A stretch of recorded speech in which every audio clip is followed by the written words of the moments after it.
강론 시간의 말씀을 들으면서 제가 이제 받았던 은혜를 같이 좀 나누는 시간 갖도록 했으면 좋겠습니다. 창세기 49장 1, 2절 말씀을 보겠습니다. 야곱이 그 아들들을 불러 이르되 너희는 모이라. 너희가 후일에 당할 일을 내가 너희에게 이르리라. 너희는 모여 들으라. 야곱의 아들들아 너희 아버지 이스라엘에게 들을지어다.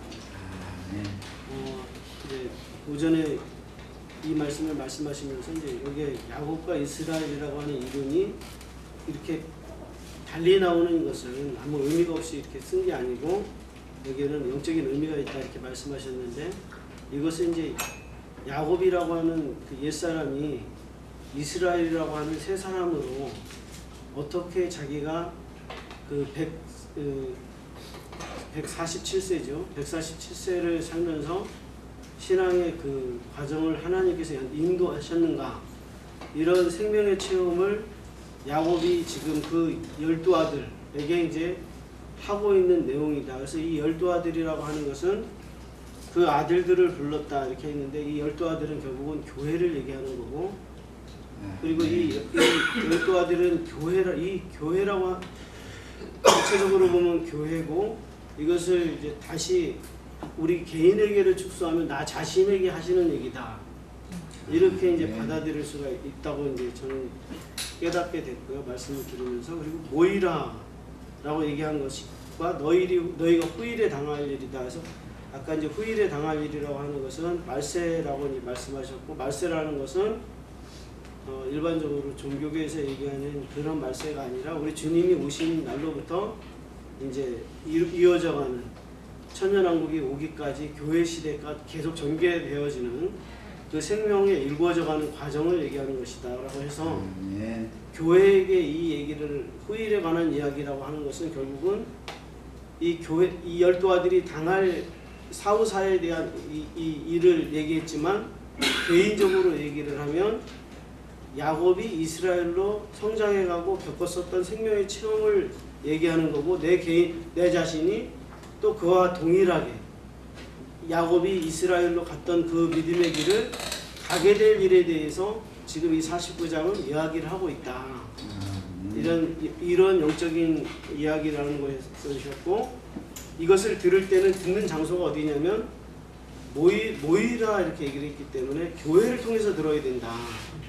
어떤 개인 신령주의가 아니라 반드시 교회에 와서 들어야 되고, 누구에게 들어야 되냐면 이 하나님께서 머리로 세우신 이 생명의 체험을 하신 이 야곱을 통해서 이 이야기는 들어야 된다. 그래서 이 교회라고 하는 것은 뭐 중구난방식으로 뭐 두세 사람이 모인 곳이 사실은 교회가 아니라, 이렇게 하나님이 생명의 체험을 해서 야곱에서 이스라엘로 바뀌신 이 생명의 체험을 한 이 말씀을 전하는 형제, 장로 형제가 세워지고, 그 장로 형제를 통해서 이 말씀을 이렇게 들을 수 있는 이 모임 자체, 그것이 교회다라는 것을 이제 깨닫게 되었고요. 그리고 이제 이 야곱의 12아들들의 모습이 이제 르우벤으로부터 베냐민까지 이렇게 쭉 다음 강론에서 이제 이 이야기는 아마 하실 것 같은데, 제가 그까지 이어서 이제 제가 깨달은 아침에 말씀을 들을 때 바로 말씀을 드리면, 이것은 결국은 12아들의 이야기지만은 결국은 아까도 말씀드린 대로 나 자신의 생명의 유래에 관한 이야기다라고 말씀을 드렸습니다. 그래서 나라는 사람은 어떻게 구성이 되어 있냐면 겉사람과 속사람으로 구성이 되어 있거든요. 그래서 겉사람은 후패해지게 되고 속사람은 날로 새로워지는 것인데, 그럼 야곱의 12아들 중에서 나의 속사람의 모양을 가진 것은 유다와 요셉이죠.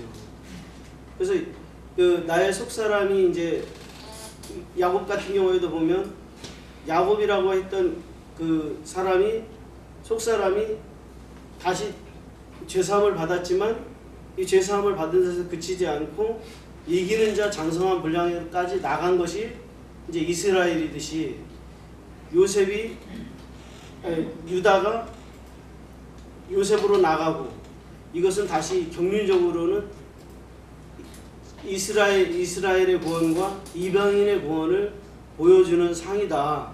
그래서 이스라엘의 장자는 유다고 이방인의 장자는 지금 요셉으로 세움, 두 배를 받은 요셉으로 세움을 받았고, 이런 모습들이 이 12아들들의 상에서 보여지고 있다. 그러니까 이런, 그래서 어떻게 단편적으로 보면 이 창세기 지금 49장의 이야기가 이스라엘의 역사의 이야기고, 우리가 몰라도 되는 한 가정의 족보의 이야기에 불과한 거잖아요. 사실 이 문자적으로 보면. 근데 이것이 문자적으로는 그런 것에 불과했지만, 이것을 하나님이 성령께서 이것을 기록하신 이유는 그 한 가정의 이야기가 아니라 이것은 교회의 이야기였고, 하나님의 구속사의 이야기였었고, 내 개인에게는 내 개인의 생명이 어떻게 겉사람이 후패해지고 자라갈 것인가. 그래서 여기 겉사람이라고 하는 게 결국은 장자인 르우벤이잖아요. 야곱의 첫 아들, 우리의 첫 생명인 겉사람. 그러니까 의경이 월등하지만 하나님의 축복을 받지 못하는. 그래서 이 첫 것은 패하고 무너질 것을 보여지는 이제 그러한 상으로 이렇게 쭉 나오는 모습이 이제 이 기록이다. 그래서 이런 성경에 감추어진 비밀한 이야기들은 사실은 이런 교회를 통해서 이렇게 우리가 교제하고 듣지 않으면 들을 수가 없겠구나, 이런 생각을 하게 됐고요. 오전에 말씀을 들으면서 이제 다음에 이제 강론을 이어가시면 더 넓고 깊이 알아지고 깨달아질 것 같은데, 제가 이제 들을 때는 그런 말씀들이 이렇게 깨달아지면서 저에게는 그것이 은혜가 됐습니다. 자매님들도 들으셨어요? 네. 박kim계라고 해가지고. 천상 제가 잠깐 예. 저는 그 찬송가가 생소해가지고 사실 제일 마지막에 부른 찬송만 멜로디는 불러본 찬송이고, 그 앞에 몇 곡은 처음 불러본 찬송이었습니다. 갑자기 다 앉아서 이게 참 인사를 하려면 일어서야 될 것 같은데 다 앉았으니까 여기도 풍습을 내가 잘 몰라가지고 여기는 틀이 없어요. 교회라는 이런 모임에 온 지가 거의 한 2년 정도 된 것 같습니다. 그러니까 앞에 교회를 나가다가 안 나가게 되고, 하여튼 이런 모임이 전혀 없다 보니까 그 전에 그 같은 교회에서 그래도 좀 말이 되는 사람들하고 저녁 먹으면서 소주 먹으면서 아 이게 그냥 오늘 나한테 허락된 교회는 이거구나 하고, 하여튼 그 소주 먹으면서 교회를 몇 번 1년에 한 12번 정도 꾸려 나가서 그렇게 신앙생활 하는 사람이고요.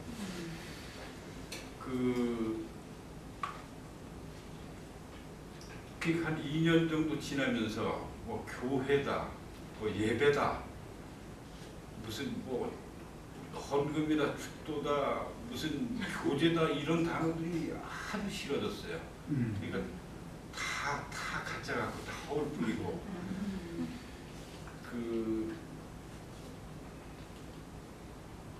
그러다가 그 앞에 다니던 교회에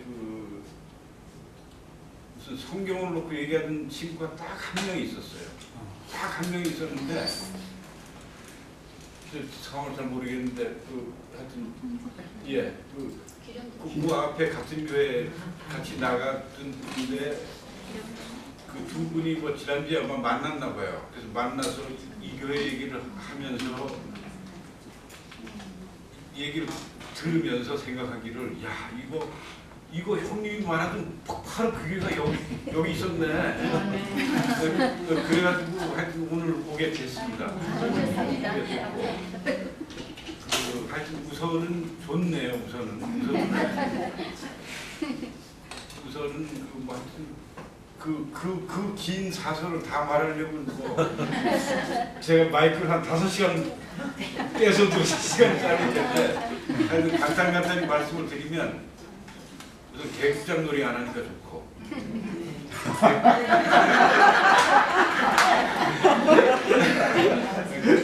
그 계급적 노래 안 하니까 좋고 그 다음에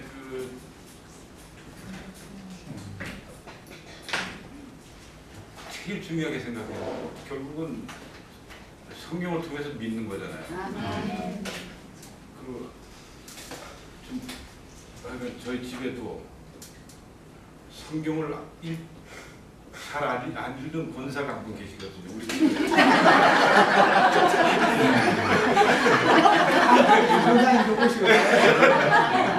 그래서 좀 답답하잖아요.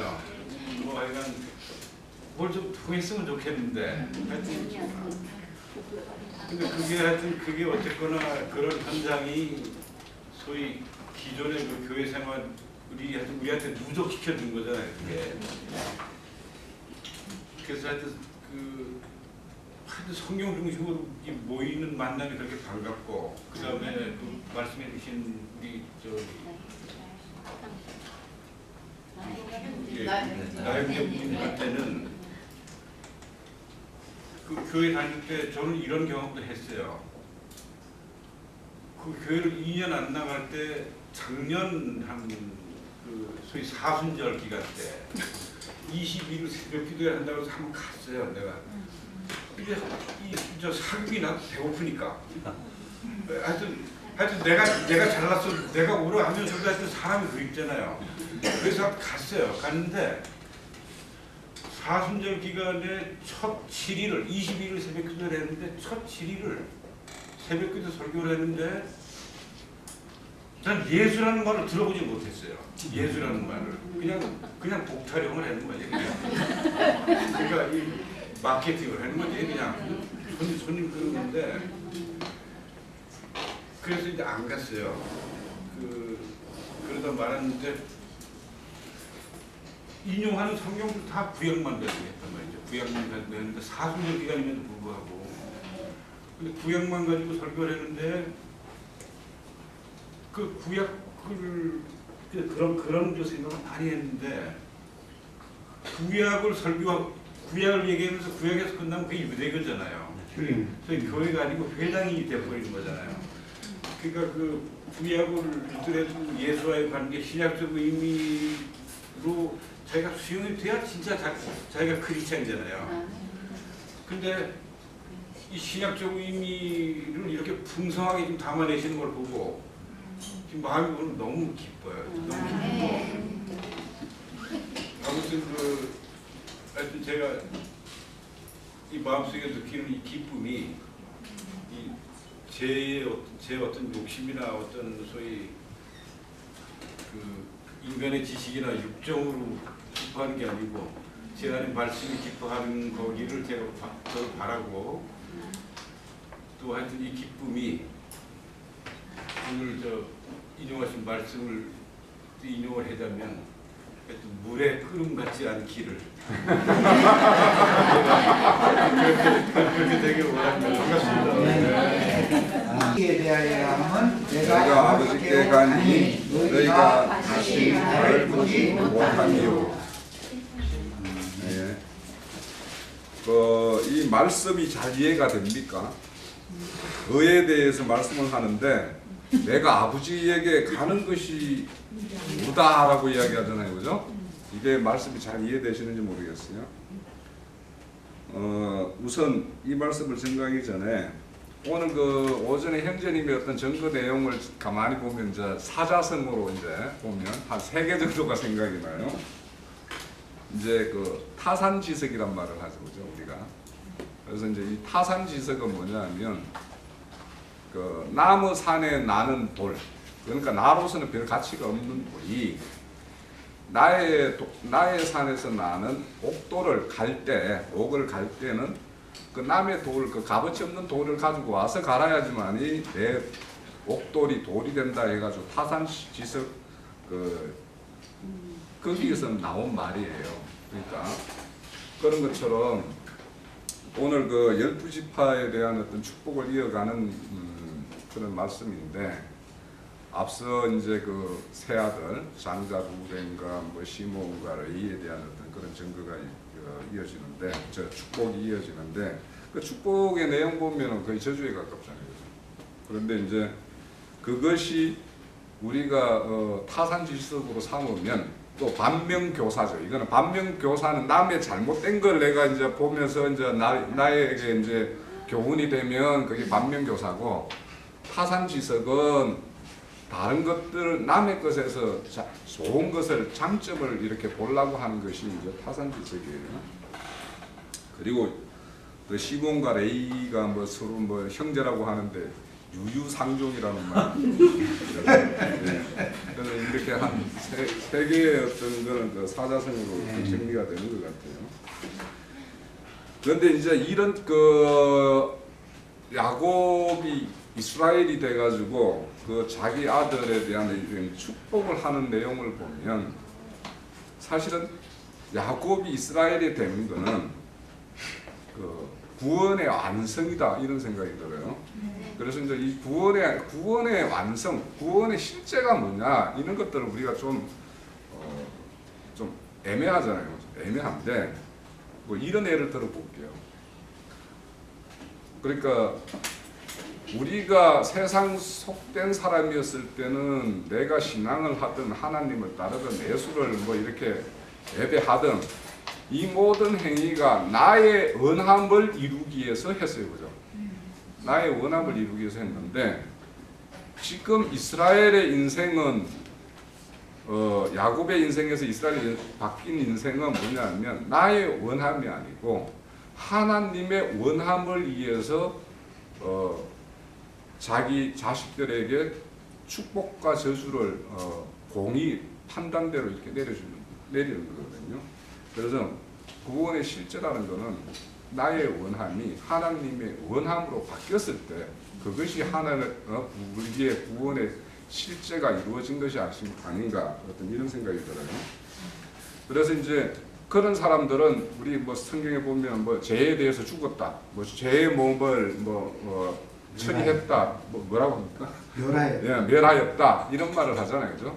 그러니까 이런 것이 죄에 대해서 죽었다, 죄의 몸을 멸했다 이런 거는 사실은 내 옛사람의 어떤 이었을 때 내 안에는 거기에 맞는 내 안의 지식과 질서를 가지고 있었어요. 그 틀에 맞는 그걸 가지고 있었는데 사실은 그것이 너무도 허무한 것이고 가치 없는 것을 알았을 때 그런 걸로부터 내가 단절되고 새로운 참 질서, 참 생명인 걸로 내가 부침이 됐을 때 이것을 우리가 죄에 대해서는 죽었다, 죄의 몸을 멸하였다 이렇게 이야기하는 거거든요. 그래서 이제 그런 어떤 인생이 이제 야곱의 인생이 이제 이렇게 이스라엘 인생으로 바뀐 것이죠. 그래서 그런 것을 우리는 이제 이스라엘을 본받아야 되죠. 본받아야 되는데 이 본받는다라고 이야기하면 어떤 사람의 인생을 내가 막 따라서 막 그렇게 살라고 이렇게 뭔가 추종하고 막 따라야 되는 것처럼 이렇게 생각을 하는데 그거를 그렇게 내가 내 열심과 내 노력으로 따르는 걸 우리는 뭐 많이 들었지만 종교 행위고 어떤 자기의 의를 쌓는 것이라고 이야기하잖아요, 그죠? 근데 우리가 성경에는 본받아라 그래요. 바울도 나는 너의 본이다라고 막 장담을 하고 막 이렇게 합니다. 그런데 이제 이 본이라는 거는 가장 원형은 뭐냐면 우리 섭자지 위에다가 밑에 그림을 놓고 섭자지 위에 놓으면 밑에 그림이 보이죠. 그대로 따라가는 걸 이제 본뜬다라고 이야기를 해요. 그렇지만 이제 성경에서 본이라는 거는 그 의미는 너희들이 그렇게 따라야 된다라는 어떤 겉면의 내용도 있지만 네가 나의 사람이면 반드시 너도 그 길을 가게끔 내가 할 거야라는 의미가 들어있는 거예요. 그래서 그 본받아라, 본받는다 이런 의미에는 하나님의 어떤 그런 어떤 섭리가 있기 때문에 우리가 하나님의 사람이라면 거기에서 빠져나갈 수 있다라는 거예요. 그래서 아까 뭐 우리가 받아야 될 어떤 고난이니 뭐 이런 거에 대해서 우리가 능히 받겠다라는 어떤 그런 찬양시를 하고 했었는데 그렇게 된 사람들을 우리는 이제 뭐 사나 죽으나 나는 주의 것이라고 이렇게 우리 찬양도 하고 그러잖아요, 그죠? 그런 것처럼 우리의 어떤 인생의 어떤 목표가 이제 그렇게 바뀌는 것이죠.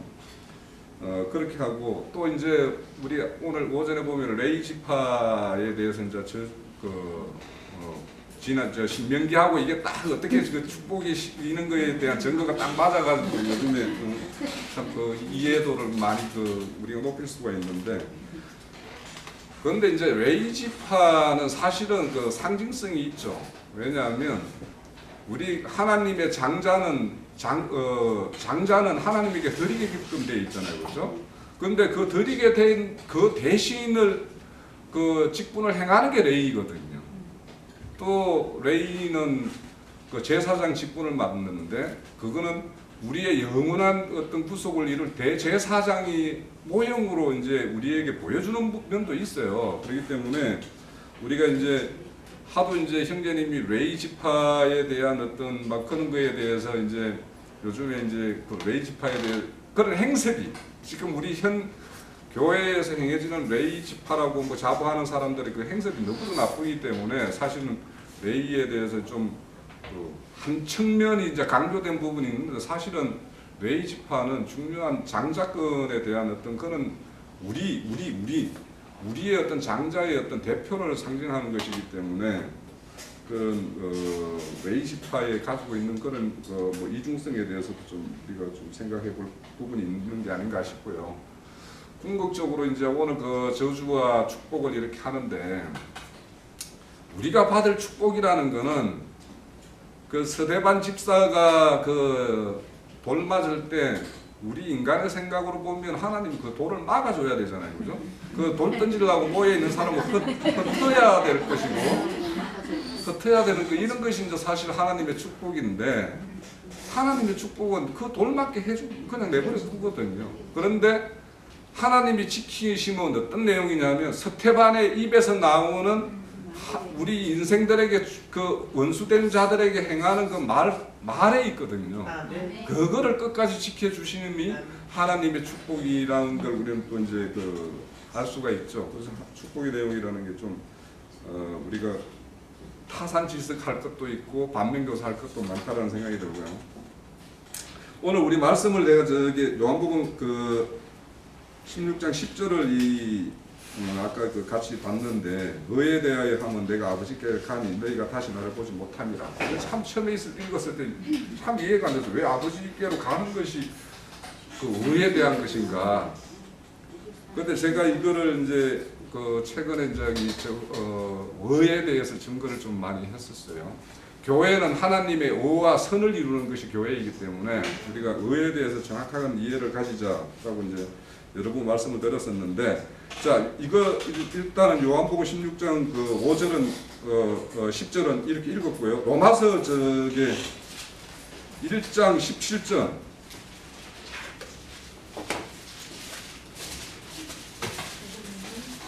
복음에는 하나님의 의가 나타나서 믿음에 이르게 하나니 이렇게 한다. 오직 너희는 믿음으로 말미암아 살리라 함과 같으니라. 예. 복음에는 하나님의 의가 나타났대요. 의가 나타났다라는 거죠. 자, 제가 오늘은 이제 의에 대해서는 좀 간단하게 이제 좀 정리할게요. 이거는 꼭 이렇게 정리가 되기를 바라면서 제가 말씀드려요. 왜냐하면 우리가 세상에서 말하는 의라면 옳음을 이야기하거든요. 그래서 이걸 영어로도 저스티스나 뭐 이런 걸로 아마 번역을 할 거예요. 그런데 이 하나님이 이렇게 성경에서 말하는 의는 내가 관계라고 이야기했죠. 하나님과 나의 관계성에 일단 기준을 둬야 돼요. 관계가 없는 사람하고는 의가 없는 거예요. 하나님의 의라는 거는 하나님과 뭔가 관계를 맺지 않는 사람하고는 의라는 말이 통용되지 않는 말이에요. 그 어떤 관계성에서 서로의 어떤 의무가 있단 말이에요. 서로가 행해야 할 의무가 온전히 이루어졌을 때를 내가 의라고 말씀을 드렸어요. 자, 앞에 생각을 해보세요. 왜 내가 아버지께로 가는 것이 의냐? 이 땅에 온 목적이 있죠. 예수님이 이 땅에 온 목적이 있어요. 우리의 구속을 위해서, 우리의 대속물이 되기 위해서, 한목제물이 되기 위해서 이 땅에 오셨어요. 그걸 이루었죠, 그죠? 그래서 그분이 다시 부활하셔서 올라가셨죠. 그런 그것이 아버지께로 가는 거죠.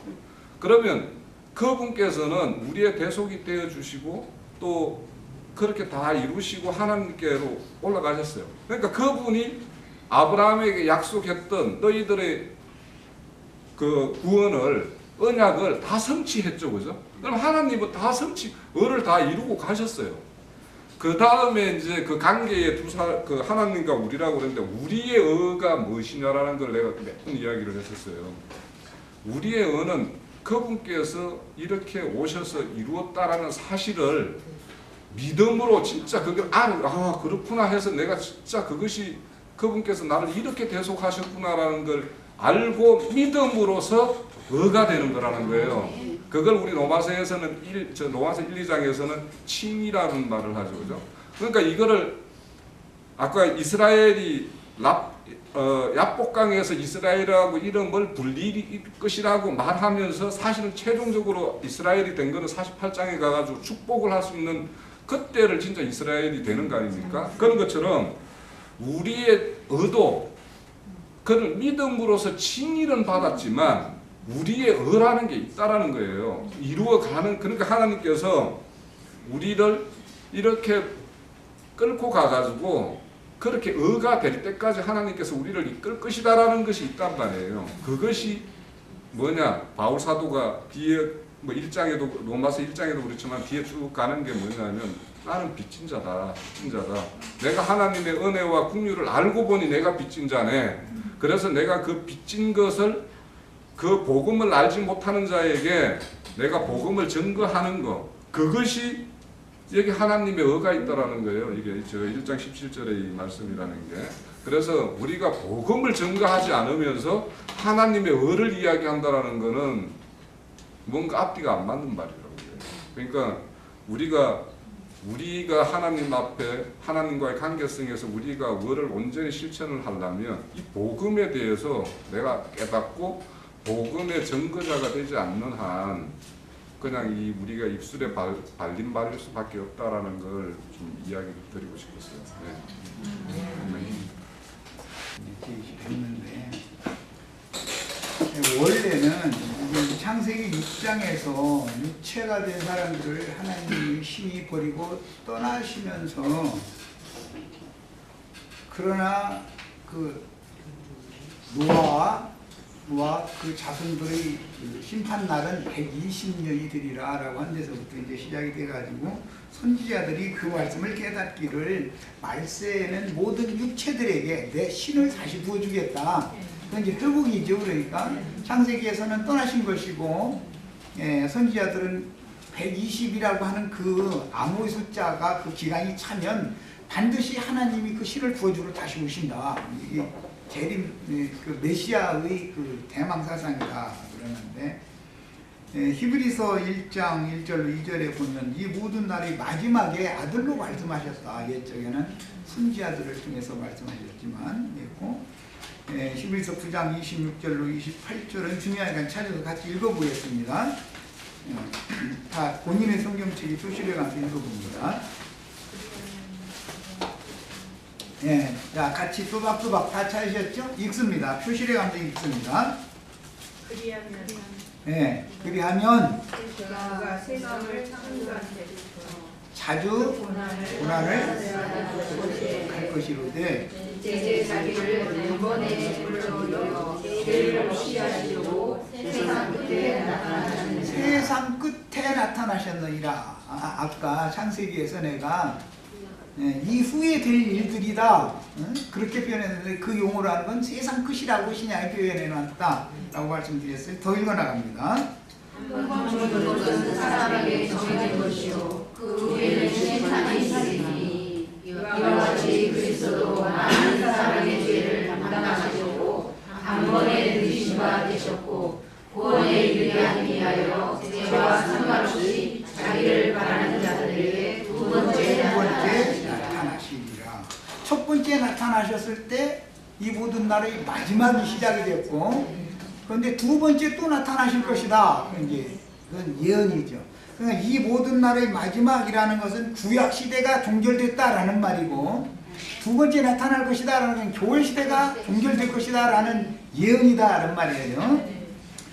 그래서 고린도전서 10장 11절이나 베드로전서 1장 5절에 보면 이미 말세가 그때 된 얘기를 하고 있어요. 고린도전서 10장 11절까지 찾아 읽습니다.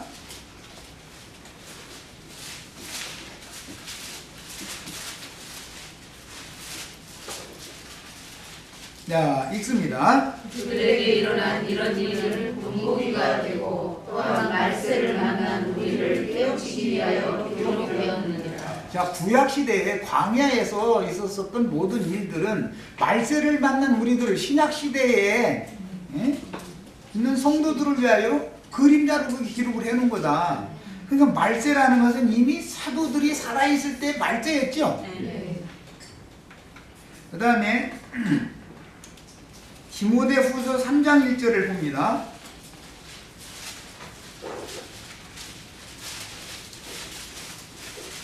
디모데후서 3장 1절, 많은 절을 찾지 않고 대표적인 걸 찾는 거예요. 예. 너는 이것을 알라. 말세에 고통하는 때가 이르러 사람들이 자기를 사랑하며 돈을 사랑하며 자랑하며 교만하며 비방하며 부모를 거역하며 감사하지 아니하며 거룩하지 아니하며 무정하며 원통함을 풀지 아니하며 오함하며 절제하지 못하며 사랑하며 선한 것을 좋아하지 아니하며 배신하며 조급하며 자만하며 쾌락을 사랑하기를 하나님 사랑하는 것보다 더하며. 자, 이미 그때가 말세죠. 네. 사도 시대 때 말세가 이미 똑같은 일이 지금까지 반복되고 있는 거죠. 네. 그러니까 말세, 지금 보고는 흔히 세상 말로 말세 지말이다 이렇게 표현하죠.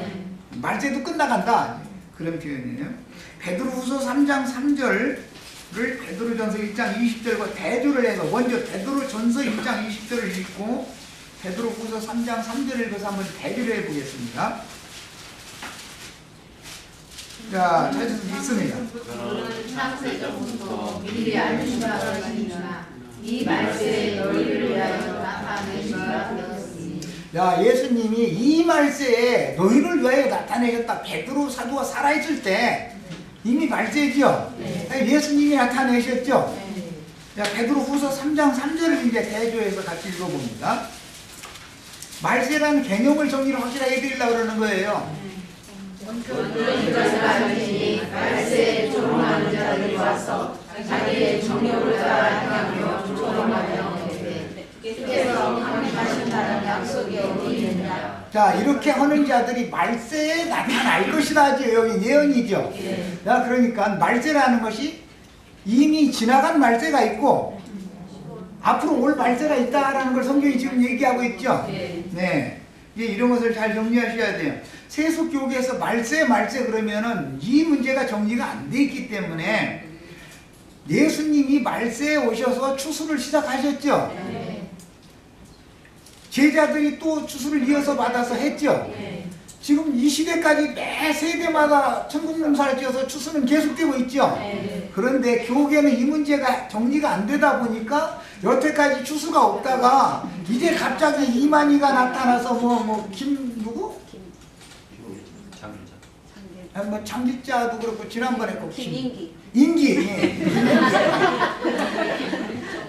지가 말세 추수꾼으로 왔대. 그럼 그동안에는 추수가 없었냐고 그랬더니 없었대. 지가 지금 추수를 하는 거래.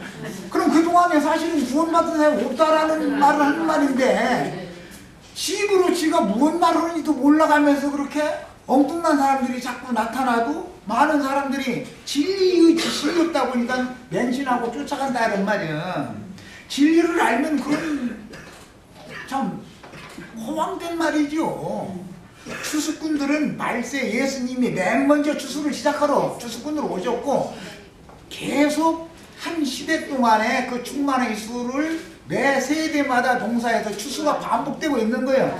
우리는 지금 이 시대 말세 지말이면 추수가 지금 종결되는 세상 끝지점에 있다 이렇게 말할 수는 있지만 내가 예를 들어 우리가 전도를 하기 전에는 추수가 없었다고 말하면 그건 헷가다 간 사람이죠. 잘못된 걸 정도가 아니라 그거는 이상한 사람이지. 예, 이런 정도는 모든 것은 진리 지식이 없으면 망하게 돼 있어. 자, 이제 이 정도 해놓고 그 다음에 다음 일요일 날 이제 당연히 나올 말씀인데 오늘 그게 나왔네. 주와 함께 주님께로 모을 것이냐의 여부예요. 어디에서는 너희는 그런 이런 자들 자세히 살펴보고 떠나라 라는 말씀이 나오죠. 어디서는 떠나야 되고 어디서는 또 함께 모여라 그래요. 그러면 어디에서 나와서 어디에 가서 모여야 되느냐라는 건 너무너무 중요한 문제가 되는 거예요. 시몬과 레위에게 주님이 말씀을 하셨을 때 오늘 그 부분은 못 읽었지만 내가 그들을 흩으리로다 이렇게 돼 있죠. 그들은 나누어질 것이며 내가 그들을 흩을 것이다 그랬어요. 성경을 읽다 보면은 바람에 날아가는 겨와 같도다 라든지 쭉정이가 뭐 이게 흩어지는 날아가는 이야기라든지 계속 나와요. 그러면 아버지가 이스라엘 나라로 야곱이 이스라엘이 되어진 이후에 주님이 나라로 함께 모아서 연락하고 상합해서 모아지게 만드는 축복을 해야지 흩어버리는 축복을 한다는 무슨 뜻이요? 너희는 축쟁이 될 거야 그 말이죠. 쉽게 표현하면 알곡은 모아지게 마련이요. 알곡은 천국국간으로 다 모아드리는 거예요. 너는 신앙생활은 이스라엘 12지파에 들어가 신앙생활 열심히 하지만 결과적으로는 너는 축쟁이야 그 말이에요. 하나님께 버림받는다는 그런 뜻을 말한 거예요. 흩음을 당한다는 게 이스라엘 나라에서는 본토에서 아시리아나 바벨론 등지로 쫓겨나가면 흩음당한 거예요. 그게 해치는 자고 흩는 자들이 있어. 근데 또 때가 차면 모으는 자들이 있어. 하나님 흩을 때가 있고 모을 때가 있어. 우리는 지금 어디에서 흩음당한 자들을 어디에서 지금 불러 모으는 중이요. 이것은 계시가 필요해요. 네? 시간이 다 됐어요? 그럼 그냥 이어서 하고 잘려 쓰겠네. 자, 그 다음에 그 말씀을 예수님이 마태복음 12장 30절이나 누가복음 11장 23절에서 바알세부를 힘입어서 귀신을 쫓는다고 하는 자들과 그 비교해서 주님 자신의 사역을 대비할 때 나와 함께 모으지 않는 자는 다 해치는 자들이다 이렇게 표현을 했어요. 흩는 자들이다. 흩는 자들. 흩는 자들은 사탄이 사자들 귀신이 이 귀신 들린 자들이지 하나님의 아들은 귀신 들린 자들 가운데서 빼내서 주님 자신과 함께 모여야지요. 그래서 나와 함께 모으지 않는 자는 다 해치는 자다 이렇게 표현을 한 거예요. 그게 레위와 시므온이 받은 저주요. 그 축복을 받은 사람들이 아니에요. 하나님의 이스라엘이 총회에서 흩음을 당한다는 건 쭉쟁이다 그 말이에요. 바람에 불려나가는 말하자면 먼지에 지나지 않게 보는 거예요. 아무 가치가 없게 보는 거예요. 하나님 백성임에도 말이요. 이렇게 보는 거예요. 그 다음에 오늘 우리 홍영재님이 요한복음 16장 10절 말씀 의에 대하여라 하면 이걸 이제 지금 말씀을 했어요. 의에 대하여라 하면 내가 아버지께로 가니 너희가 다시 나를 보지 못하며 그게 의라는 거예요. 그거 다 아는 말 같으죠. 근데 실제 한번 그게 무슨 말이야? 한번 질문해보세요. 목사님한테. 뭐 다른 분은 소용없고 다른 분들한테는 그걸 얘기해야 이거 질문해야 대답을 사람 아무도 없으니까 내가 보기에는 목사님한테 한번 물어봐. 이게 무슨 소리인지.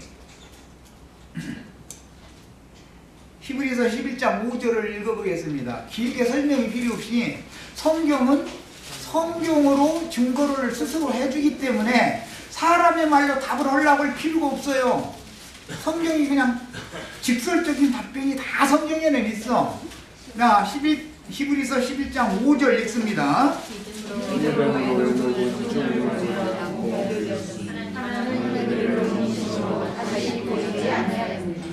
자, 히브리서 11장 5절에 믿음으로 에녹은 죽음을 보지 않고 옮겨졌는데 어디로 옮겨졌느냐면 하나님께로 옮겨진 거예요. 그래서 하나님이 그를 옮기심으로 세상에서는 여기 그 단어가 빠졌죠. 원문에는 그 세상에서는 다시 보이지 않았다. 이 세상에서 아버지께로 가신 거예요. 예수님이 아버지께로부터 세상에 오셨다가 내가 세상을 떠나 아버지께로 가노라 옮겨진 것이죠. 지금 그 얘기예요. 그것이 하나님의 의다 그거예요. 하나님의 의는 세상 죄인들을 찾아와서 죄인들을 구속해서 죄인들과 함께 하나님 아버지, 의로운 분은 아버지 한 분밖에 없죠. 아버지의 영광 앞으로 데리고 가는 것이 의예요. 그런데 우리가 의롭다 하심을 받았지만 의의 거하는 바 새하늘과 새 땅에 완전히 아직 들어간 상태가 아니죠. 그래서 의에 이르기까지 우리가 지금 분투하는 거예요. 네. 의를 이룬다는 것은 위로부터 온 생명이 겉생명을 양분으로 거름으로 다 빨아먹으면 껍데기는 홀라당 벗어버리고 실제로 영생할 새 생명이 나와야죠. 그래서 하나님의 구원은 거름을 먼저 준비를 해놓고 토양을 먼저 준비해놓고 거기다가 천국씨를 심어서 거기다 농사를 짓는 거예요. 메마른 땅에다가 하나님 말씀 심어놓으면 농사가 돼야 안 돼요? 그래서 죄의 육신을 먼저 입혀놓는 거예요. 이 거름덩어리 빨아먹고 살으라고 속생명이. 갈렙이 그러죠? 가나안 땅의 7 족속들 보고 뭐라고 그래요? 밥이다. 생명체는 썩은 것들을 다 빨아먹죠? 그러고서는 잘하는 거예요. 그것이 우리 구원 과정이에요. 이걸 설명한 거예요. 이것이 하나님의 의다 그런 말이에요. 사람이 자연인이 뭐 옳고 무엇고 그 얘기가 아니고 흙에서 온 이 겉사람은 거름덩이에 지나지 않기 때문에 이 거름 흙에다가 하나님 말씀씨를 심어서 천국농사를 하는데 거름을 다 빨아먹으면은 추수 때가 오는 거예요. 이해하셨죠? 네. 그래서 꿈을 꿔도 그 아버지 어머니가 내가 어제 저 꿈을 꿨는데 너희 아버지가 나보고 같이 가자고 데리러 왔더라. 그래가면서 연지곤지에서 꽃가마 타고 거기 가는 꿈 꿨다. 그러면 준비하시라고. 아셨죠? 이렇게 하는 거예요. 그 다음에 이제 중보자 레위지파에 관한 말씀이 잠깐 나왔는데, 장자권자는 다스리는 권위도 있고 중보하는 그런 직무가 있어요. 언제나 하나님은 양면을 두셔요. 세상에서도 어떤 권리를 누리기 위해서는 의무를, 책임을 먼저 잘해야죠. 한 가정의 가장이면 남편은 남편으로서 아버지는 아버지로서의 책임을 하면 당연히 그가 온 가족이 그를 존경하고 아내와 자식이 그 밑에 굴복하게 돼, 굴복이라기보다는 존경하게 돼 있어요. 그래서 그 지위와 신분을 누릴 수가 있는 거예요. 권리가 주어지는 거예요.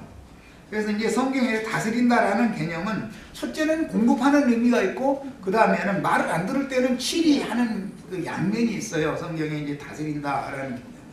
그런데 중보를 하는 의무가 주어진단 말이에요. 왕권이라는 건 다스리는, 공급하는 그런 면이 있고 제사장이라는 것은 중보자의 책임을 하는 거예요. 그것은 의무예요. 레위 지파에게 주어진 것은 책임을 추궁하는 얘기인 것이지 권리를 주는 게 아니에요. 이것을 기독교계 목사님들이 너무 오해하고 있다 이거예요.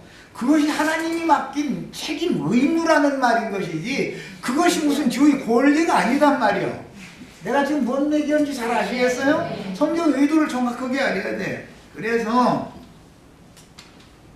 중보자는 남을 잡아다가 죽여서 드리는 것은 율법제사죠.